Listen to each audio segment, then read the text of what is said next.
Wala naman daw 30,000 na namatay dun sa fake drug war ng former President Duterte nung kanyang administrasyon. Okay, so tignan nga natin itong argumento na binibigay at yung propaganda na pinalalabas ng mga trolls ngayon ni Duterte para malaman natin kung meron bang katotohanan itong statement na to at kung paano ba talaga yung sitwasyon natin dito. First of all, sabihin na nga natin hindi nga 30,000. Gamitin natin yung figure na 6,000 plus na binigay ng PNP nung panahon ni Duterte. Sinasabi nila na there were over 6,000 people or Filipinos na napatay na tong drug war na to. Okay, yan na lang gamitin natin base case. 6,000 pa rin yan na napatay ng mga PNP. Hindi pa nabilang dyan yung mga pinatay na mga vigilante. During the time of Duterte, lahat to. Ano yan? Suddenly, spontaneous lang nagkaroon ng mga patayan?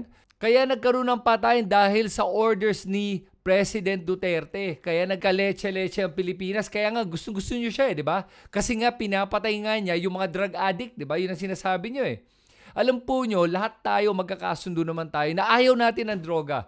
Lahat tayo naman siguro magkakasundo at naniniwala na okay naman yung drug war na yan kung totoo. Problema lang dito kasi hindi naman yung drug war yung mga inosente na napatay na pinalalabas na collateral damage lang, pasensya na lang.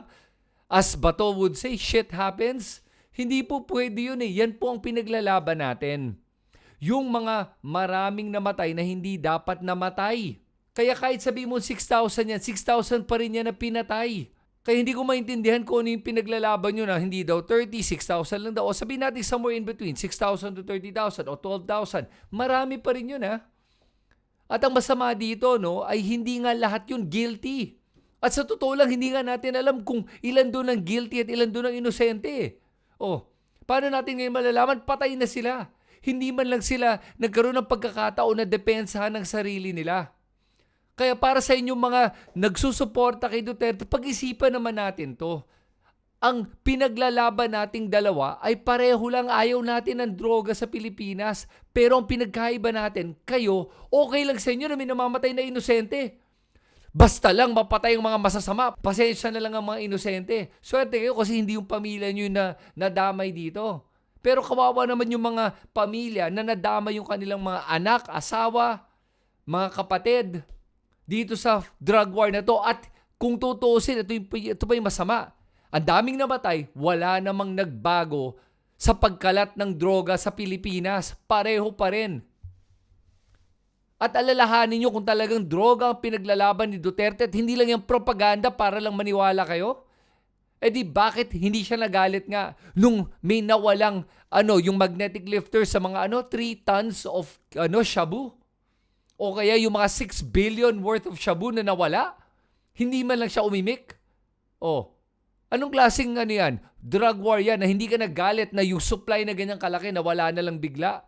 Ano tingin nyo nangyari doon sa supply na yun? Saan napunta? Kumalat yan. Sino nagkalat? Kaya nga nagugulat ako sa inyo na tingin nyo talaga, naniniwala pa kayo doon sa drug war ni Duterte na totoo to. Alam po nyo, si Duterte kahit na bago pa siya naging mayor, umaamin siya sa mga pinatay niya. Tuwang-tuwa pa siya pinagkakalat at kinukwento. Kayo naman mga iba sa inyo, nagpapalakpakan habang nagkukwento siya sa mga pinatay niya. Anong nangyari sa atin?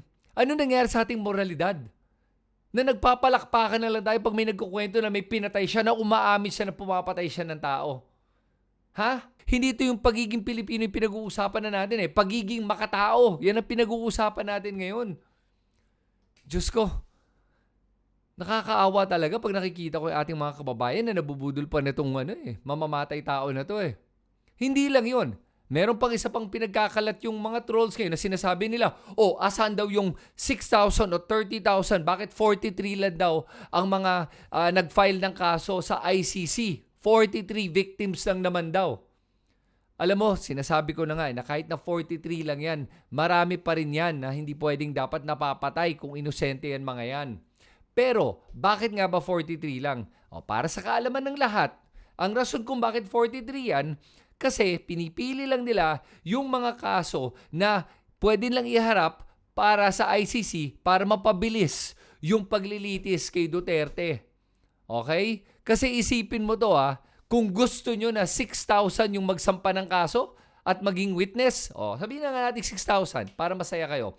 Sabihin natin out of 6,000, ang magagawa lang nila doon o mapapakinggan nila sa isang session ay sabihin natin 5 o 6. Ano lumalabas dito? Aabot ng 20 years yung paglilitis na yan ng kaso na to. Gusto ba nyo na si Duterte na nasa isang trial for 20 years? Ano yun? Di 100 na yan, patay na yan.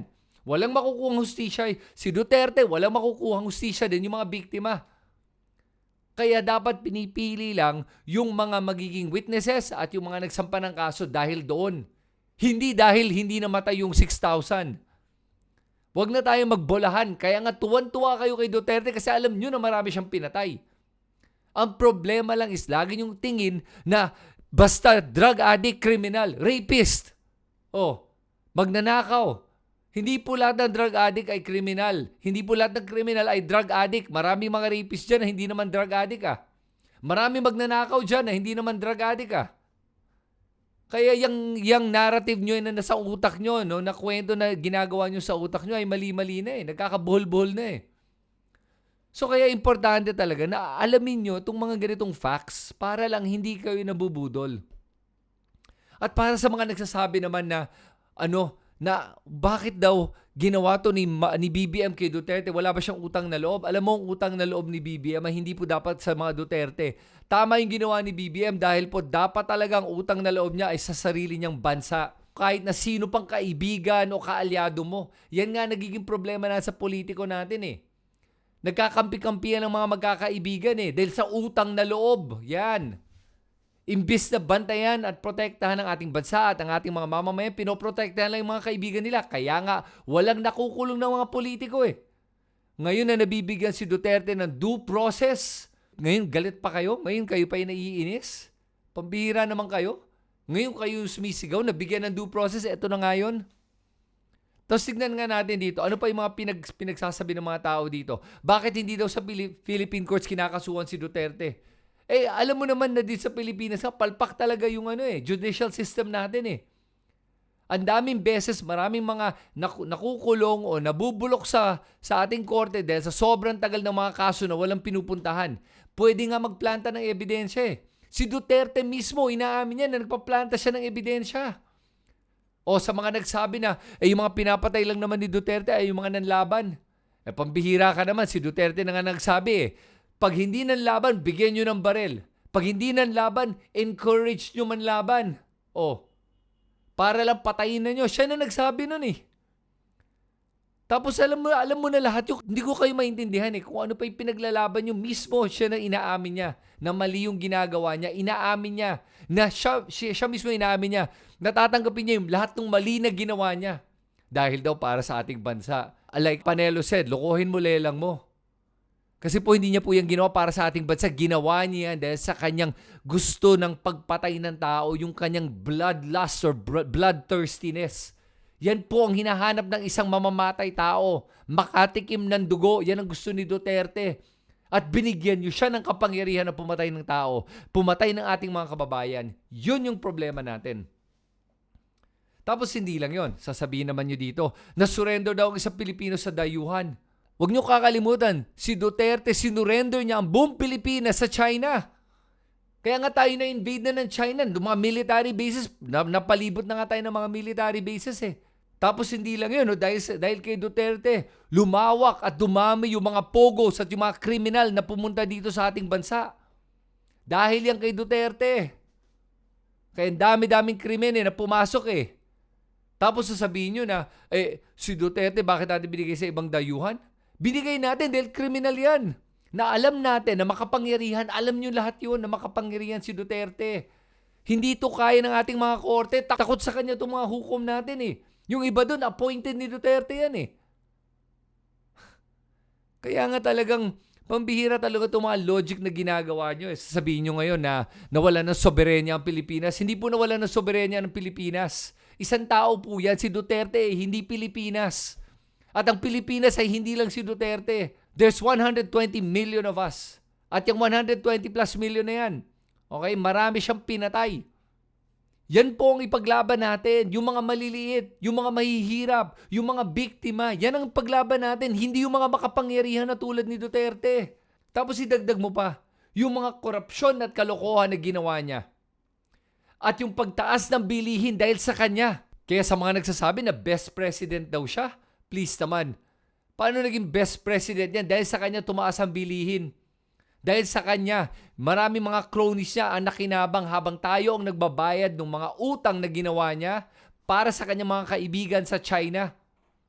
Sila yung nakinabang. Tayo ang nagbabayad nun ngayon. Tumaas ang ating utang from less than 6 trillion up to 13 trillion dahil po yan kay Duterte. Kaya pwede ba para sabihin yung best president? Paano naging best president yan? Ha? At sa pagsabi ni Sara Duterte na hindi daw ang mga Duterte ang problema ng bayan, actually, kayo nga ang problema ng bayan. Kasi po, mga corrupt kayo, mga mamamatay tao kayo, at abusado kayong lahat, at inaabuso nyo yung kapangyarihan nyo. At ang nakakalungkot dito, sa mga nagsasabi na lahat ng drug addict ay kriminal at dapat pinapatay sila, ano sinasabi nyo? Ha? Kasi si Kitty Duterte at saka si Baste, alam natin na sila, addict din sila. Oh. Nagdodroga yung mga yan. Si Duterte din mismo nagdodroga fentanyl. Anong gusto nyo? Kung sinasabi nyo lahat ng mga addict ay kriminal, sinasabi ba nyo kriminal sila?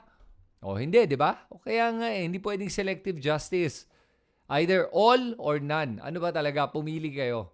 Yun lang yun. At para sa akin, sana talaga mag-isip-isip na tayo ng tama. Huwag tayo nagpapadala sa ating emosyon. Kasi ang problema nakikita ko, kadalasan ng mga tao, ginagamit nila yung kanilang damdamin para mag-isip. Ang ginagamit dapat natin, pag nag-iisip tayo ang ating utak, hindi po damdamin natin. Para hindi tayo nabubudol. O ano pa yung mga ibang fake news na narinig nyo o propaganda na naririnig nyo. At sa mga Duterte supporters, ano pa yung gusto nyong ipagdebate natin. Isulat nyo lahat yan di sa ating comment section sa ibaba. Susubukan ko sagutin lahat yan. At pag gusto mo yung mga ganitong klaseng bardagulan, sige, mag-subscribe ka sa aking channel at i-click mo yung notification bell na yan para ma-notify ka sa aking mga susunod na video.